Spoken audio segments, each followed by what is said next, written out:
ọwọ́ ti tẹ̀ wọ́n o àwọn agbénipa àwọn ajínigbé gbowó lọ́wọ́ ẹni nípínlẹ̀ Benin tẹ bá ń gbọ́ wòròwòrò tí ń jábọ́ tí ń rébó lẹ́nu ọ̀gbẹ́ni ọ̀hún yóò máa ṣe yín kàyéfì ni èèyàn 4 ọ̀tọ̀ọ̀tọ̀ ni wọ́n jí gbé nípínlẹ̀ Borno kódà ọ̀gá ọlọ́pàá kan ń bẹ láàrin wọn o tó bá ti lè débi pé àwọn bandits náà wá ń jí ọlọ́pàá gbé báyìí ẹ̀rí pọ̀rọ̀ yẹn ó ti kọjá be careful ó ti kọjá àfaradà 800,000 naira wọ́n sọ pé àwọn gbà lọ́wọ́ ọ̀gá ọlọ́pàá yẹn nínú igbó bẹ́ẹ̀ sì ni arábìnrin kan náà ń bẹnu àwọn tí wọ́n jí gbé 100,000 naira náà sọ pé wọ́n gbà lọ́wọ́ yún tiẹ̀ yàtọ̀ sí àwọn tó kù wọ́n ní kàn ń bẹnu wọn tó jẹ́ pé owó ọ̀kan tiẹ̀ lówó kankan dání rárá bí tí ń wò mọ́ kò lówó kankan rárá ń ti tiẹ̀ wọ́n ní pé àwọn ajínigbé eléyìí àwọn tí ń jiyàn gbé tí tún bá wọn sùn ní o àwọn tó bá jóbìnrin gbé báyìí nínú àwọn tó ń jí gbé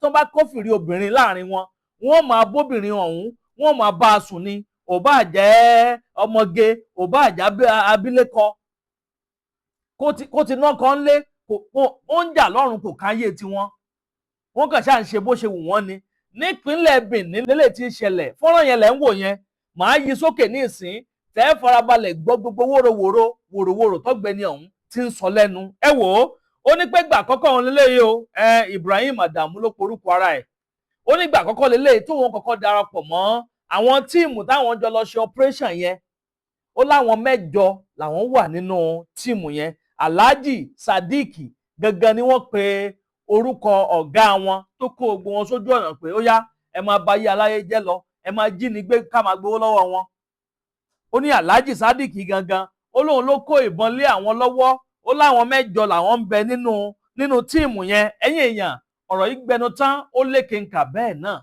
ló pàkàṣọ ẹ dákun ẹ máa ń pè kíní káàkiri lógúnlógún lọ́gbọ̀nlọ́gbọ̀n ẹ máa bò síasíá ẹ máa bò kárakára bẹ́ẹ̀ náà ní kí wọ́n bá mi bò káàkiri tààràtààrà kó balẹ̀ tètè kan ọ̀pọ̀lọpọ̀ àwọn èèyàn lára láì gbà yín lákòókò ara ẹ jẹ́ ń yí kíní sókè kẹfà balẹ̀ wàá gbogbo kúlẹ̀kúlẹ̀ bọ́rọ̀ ohun ti ṣe jẹ́ gan ní pàtó tó ráwọn Yorùbá bọ̀ wọ́n ní ẹnu oníkàn báyìí láti ń gbọ́ pọ̀ ọ̀hún bẹ́ẹ̀ sì ni ẹnu ọlọ́fà náà láti ń gbọ́ mọ̀tá ọ̀gbẹ́ni yẹn lẹ́ ń wò yẹn o òun gangan lẹ́ ń wò yẹn ẹ jẹ́ ń yí kíní sókè kẹfà balẹ̀ gbọ́rọ̀ lẹ́nu ẹ má yí kó ń bẹ̀ Àdàbà tẹlifíṣàn náà lẹ́wà mò ń bọ̀. Wetin be your name?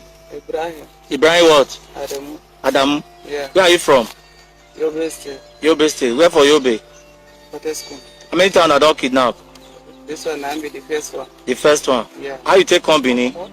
So my oga now called me. One my oga why they call Alhaji now called me. So make you come Benin? Yes. Wetin he tell you? He tell me say may I come then they here. I say okay may I come. Wetin come happen when I come? So I say I come. I say I come. He tell me say see on work. Which work? May I join you. For I say me I never do one which day. work? In the this one why una hold me for talk now. Which work? In the kidnap people. Okay, kidnap people. Yes. Okay. How many of una go the operation? Will be 8. Wetin be that oga name? Who? That oga wetin be him name? Sadiq. Sadiq what? Sadiq. They call him Alhaji Sadiq. Okay, Alhaji Sadiq. Yeah. Where he come from? Come. So I don't know in village, but I know some where they stay. Sometimes they stay for Ogomojocho. Sometimes they stay for Igbomo Junction. Yeah. Okay. Okay. How many guns na carry? He get 2 guns. Okay. So how na take carry these people? So how would they carry them?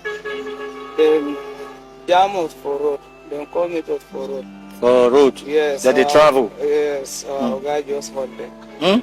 Our oga come hold them. Come hold them? Yeah. Okay. How many people na hold that day? Them be 4. 4? Yeah.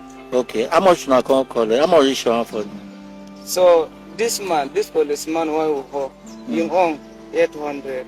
Okay. That girl 100,000. This the 2 people. We never collect 1 naira. That's why we just give them come. They say that ring, now one of them ring, that wedding ring. I collect them with a large hand. I don't know say now I'm come out. Okay, you come put them for. I come put them for my hand. Where will they stay for Benin? For Benin, yeah. So me I never tell when I come, but I stay for that new market. New market. Yes. Which of the new market? that Egba market. For Egba market? Yeah, as they sleep there. Now there they sleep. In the morning, sometimes we will go clearing, sometimes we not get work, now so we just there.